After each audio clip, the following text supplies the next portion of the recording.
noite. Eu sou Cláudia Sampaio, uma, uma constante estudiosa, uma eterna estudiosa, e eu fiquei apaixonada pela iridologia. E esse bate-papo que nós vamos ter é saber o que é a iridologia. Assim como nós temos as nossas mãos, as nossas linhas, a auriculoterapia, a reflexologia, né? Nós temos a íris como um microsistema inteligível. Muito embora cerca de 2.000 anos na China, no Tibete, né, já tinham a imagem da íris como curiosidades e apontamentos científicos, foi no século XIX que ela deslanchou e espalhou-se pelo mundo. O húngaro Ignaz von Pexley, ele era criança, tinha 10 anos, e ele não se sabe ao certo se ele tinha uma coruja ou se ele verificou a coruja que estava com a perna quebrada e a íris tinha uma marcação. E tudo começou daí. Ele foi mapeando, mapeando, e há cerca de vários anos o mundo todo foi se ramificando e se interessando, e os sinais foram sendo catalogados, bem como também os pigmentos, sinais, tá? E a íris, ela nos traz uma condição de densidade, de constituição, a diátese, de autorregulação e a orla pupilar, uma reflexão sobre as reservas físicas e psíquicas da pessoa, tá? A densidade é com relação a massa e volume. A constituição, uma referência ao biotipo da pessoa.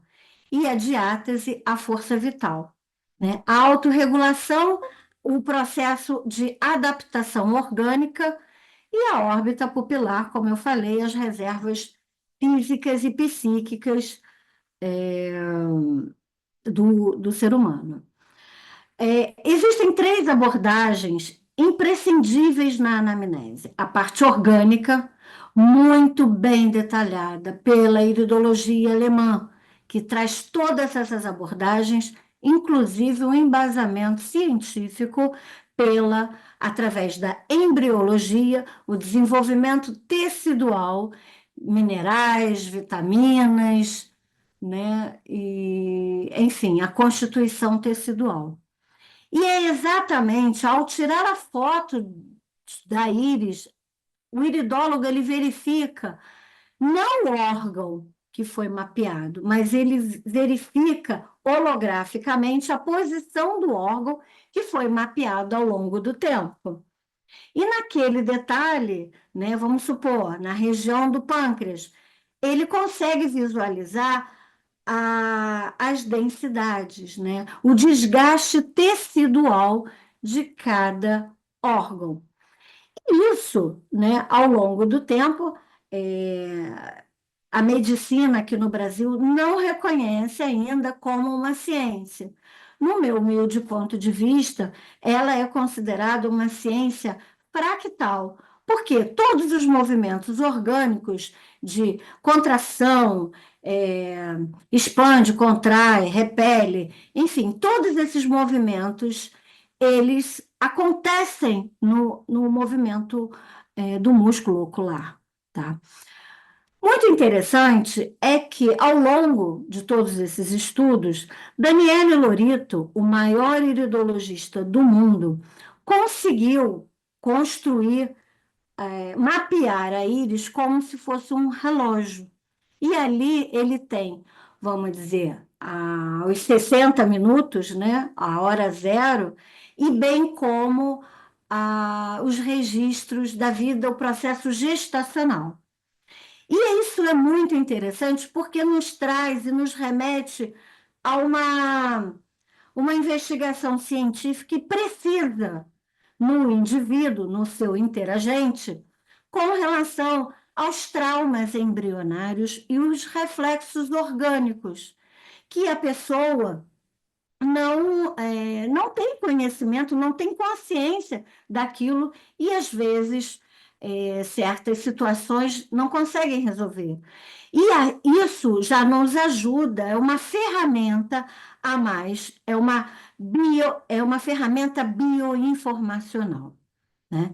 Então, por ser uma ferramenta, o psicólogo, né, ele vai associar esses dados principalmente as disfunções metabólicas, porque se temos as posições das glândulas, né, a gente pode associar ao eixo de estresse, ao eixo de diabetes, ao eixo glandular, ao eixo imunológico, ao eixo gonádico, exatamente porque holograficamente a gente tem esses registros. O cérebro, ele registra tudo, né? Ele sente. As nossas emoções, elas estão voltadas ao que pensamos, ao nosso padrão mental. E assim, a maneira como você absorve as suas emoções, ela direciona para um tipo de órgão. Por exemplo, a raiva, né? Você pensa com a raiva e o fígado sente, né? Você sente uma euforia, o coração vai registrar. A obsessão, o excesso de preocupação, o baço vai sentir. A tristeza, os pulmões. E o medo, os rins. Então, isso nos dá uma outra abordagem, né? Até mesmo na medicina tradicional chinesa, essas informações são complementares, né? E nos ajuda a um conhecimento melhor do seu interagente, tá? Muito interessante é que inúmeros iridólogos, como o Dr. Danny Johnson, ele desenvolveu padrões arquétipos que fazem referência a um padrão mental focado. Obviamente, o padrão emocional dele vai ter uma sensibilidade interna maior e um desequilíbrio, a ansiedade em excesso e o aprendizado verbal e visual de muita flexibilidade. No padrão mental de dispersão que existe, essa possibilidade de identificarmos, associamos esse padrão emocional a as pessoas que têm a sensação à flor da pele, uma alegria, né, extremamente expansiva. Enquanto que no desequilíbrio, a possibilidade de um excesso de raiva e depressão. E quanto ao aprendizado, a concentração em gestos e figuras. Tudo isso já foi é, difundido, né? Foi interdisciplinar, porque a iridologia ela é multidisciplinar, tá? Quando você tem um padrão mental de alerta, né? O padrão emocional de extrema intuição, né? E o desequilíbrio, certas indecisões, muita insegurança, medo. E o aprendizado voltado para a alternância de movimentos, é a experiência que eles têm no âmbito pedagógico. E o padrão extremista, tá? Esses quatro padrões, identificados como joia, flor, corrente e o agitador.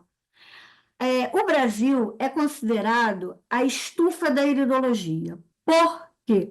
Porque temos muitas miscigenações e existe um sinal que foi detectado há cerca de 40 anos para cá, o anel de estresse. Bom, imaginando que há 40 anos atrás nós tínhamos uma realidade de vida alimentar. Nós não tínhamos internet, nós não tínhamos fast food em incidência muito grande. Então, quando surge o material plástico, e essa é uma vertente de estudo para o autismo, surge um padrão de mente ultra realizadora, que é um padrão de pessoas que não conseguem desligar o pensamento nem dormindo quando possui esse sinal, tá? E aí, quando a gente fala em glândulas, a gente associa ao conhecimento também holístico, mas também de muito embasamento científico, os chakras, que são vórtices energéticos, né, de movimentos anabólicos e catabólicos, tá? Que nos associam aos chakras, tá? E isso é também de fundo terapêutico, de fundo holístico. No início da iridologia, foi considerada a iridologia como irisdiagnose, exatamente porque gnose foi um termo dos primórdios da era cristã, né? E ficou muito associado a mistérios, né? Numa época que existia ainda caça às bruxas, né? Então, lidar com essas vertentes todas ainda é motivo de muita de curiosidade. 90% ainda é considerado curioso, né? Mas quando se detecta e associa os traumas a disfunções metabólicas, é muito relevante. Bom, aí você fala, é só isso? Não, a gente associa diversas terapias como tratamento, né? Então, em face da parte orgânica, a parte comportamental, que Danny Johnson, não sei se vocês estão vendo, mas existe esse mapa aqui, é um mapa comportamental, tá? Tem registros ali de pessoas que são hipocondríacas, por exemplo, na região do carinho. Essa região é uma região muito voltada para a pessoa que quer chamar atenção, né? Que quer chamar a atenção da mãe, do pai, que às vezes fica doente até para chamar a atenção mesmo. Então, são sinais que vai nos mostrando um comportamento, medos, e a gente passa a conhecer mais o seu interagente. Gente, na República Tcheca, na Coreia do Sul e alguns países da Europa, utilizam a iridologia como gestão, porque o conhecimento é tão preciso, porque ele é individual. Então, ter essa gestão no seu trabalho, na sua firma, é de muita precisão com relação como anda, quem é o seu interagente, né? E quais são as vulnerabilidades possíveis dele, né? De repente, tendencioso a ter um eixo de depressão, então vai ser uma pessoa que provavelmente vai faltar mais o trabalho, vai ficar mais melancólico. Então, isso tudo é muito interessante, né? Aí, nós temos também, como colaboradores do estudo e associados ao globo ocular, nós temos a pupila, que também é um estudo que faz parte da iridologia, porque a pupila é puramente neurofisiologia, tá? A pupila existem deslocamentos e predisposições orgânicas de patologias ou doenças. Mas o iridólogo, ele não tem a função de diagnosticar, né? O iridólogo, ele tem a função de conhecer, encaminhar para o psicólogo, diga-se de passagem, hoje é dia do psicólogo, né? Meus parabéns a quem realmente se dedica, porque o nosso maior opositor é a mente humana, né? Ela corrompe, ela é muito difícil, é um exercício constante trabalhar a mente do ser humano, né? Bom, falando nisso, existe outra abordagem muito interessante que é também a esclero. Há quem diga que a esclero é a irmã fofoqueira da íris. Por quê? Porque a esclero, essa parte branca dos olhos, né? A parte branca, né? Essa parte branquinha que tem, ela nos dá aonde nasce a patologia e para onde ela se dirige. Então, ela nos permite um alerta. Ó, você está pegando pelo sistema periférico, você está pegando na tireoide. Também foi mapeada holograficamente. Então, também temos essa abordagem, tá? Que colabora para todo esse estudo. Certa vez eu tive a oportunidade de estar diante de um caso que a esclero estava muito amarela e provavelmente pensava assim em hepatite. E nesse caso, foi levantado inúmeras situações e a esclero mostrava que tinha um congestionamento na região da próstata do interagente. E confirmou-se que ele estava com um câncer de próstata, né? E aí, isso é muito legal, por quê? Porque nos dá esse conhecimento amplo do que está acontecendo na saúde do interagente, tanto de ordem psicossomática como somatopsíquica. Tudo isso consegue ver em face do fluxo energético, porque a primeira referência de Reich, em 1920, ele fala que o primeiro portal das emoções são os olhos. E exatamente por quê? Porque você olha, sente e registra, né? Então, os preceitos da iridologia, ele tanto cartesianos como newtonianos, né? Vamos dizer assim, observa, descreve e comprova. Eu acho que é essa gama de conhecimentos que me faz mergulhar nesse universo lindo. Quando diz que a íris é o portal da alma, é de fato uma oportunidade de autoconhecimento. Existem vários mapas. Existe o mapa do comportamental, o mapa orgânico, e existe também o mapa, que eu não posso deixar de mencionar, que foi do meu professor Marcos Viviano Dias, um mapa de psicoterapia. Aqui você tem, tá, o nosso colarete, que é uma membrana de muita referência no psiconeuroendócrino imunológico. Essa película psíquica, nesse mapa, ela nos dá o estágio na esfera clínica, que se houver rompimentos nesse colarete, nós temos orientações com embasamento em Cloninger de neuromodeladores, neurotransmissores.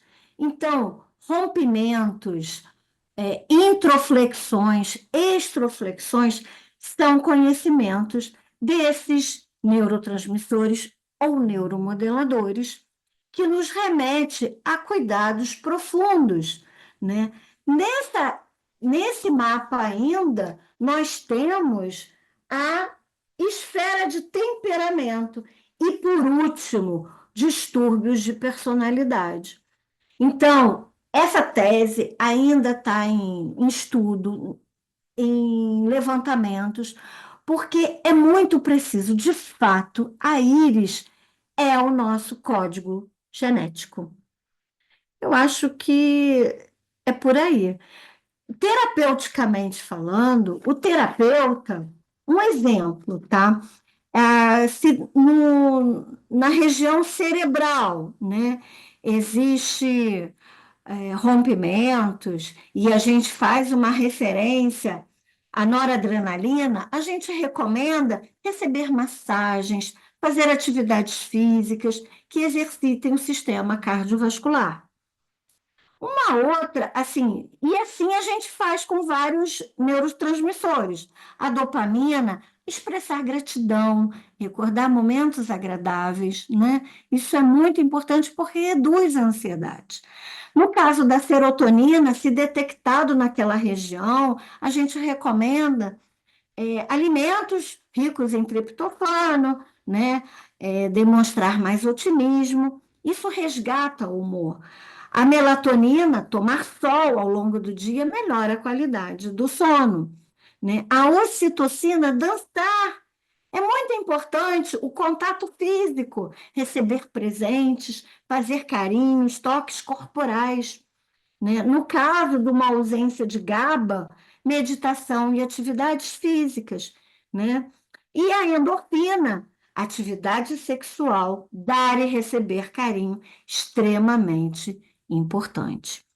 Bom, eu acho. Ah, um outro detalhe. Quanto às cores da íris. Nós temos a cor azul, marrom e verde.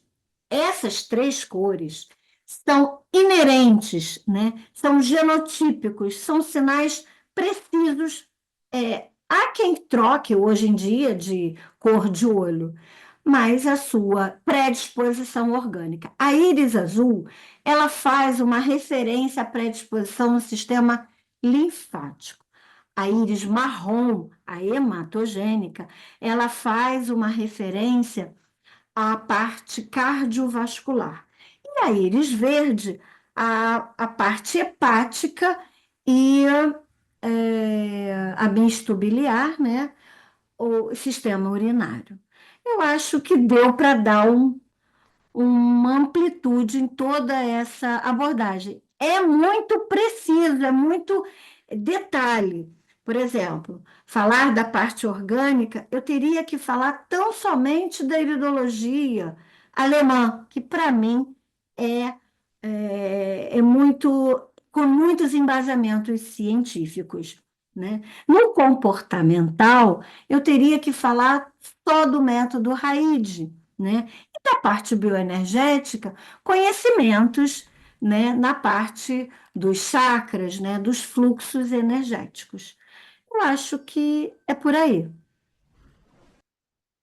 Eu espero que tenham gostado, espero que tenham entendido o que eu tenha me feito entender.